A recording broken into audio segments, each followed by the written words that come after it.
বন্ধুরা কেমন আছেন? আশা করি ভালোই আছেন।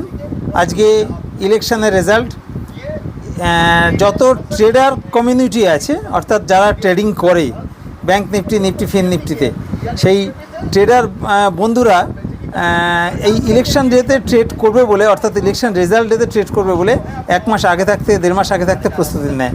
আমিও নিয়েছি, অস্বীকার করার কিছু নেই।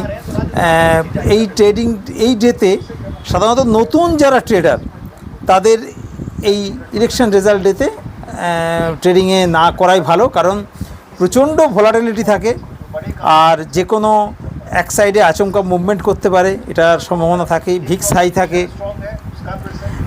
যারা অভিজ্ঞ ট্রেডার তারা কিছুটা সামাল দিতে পারলেও যারা ছোট ট্রেডার, নতুন ট্রেডার, তারা কিন্তু এই ভলাটিলিটি সামলাতে পারবে না।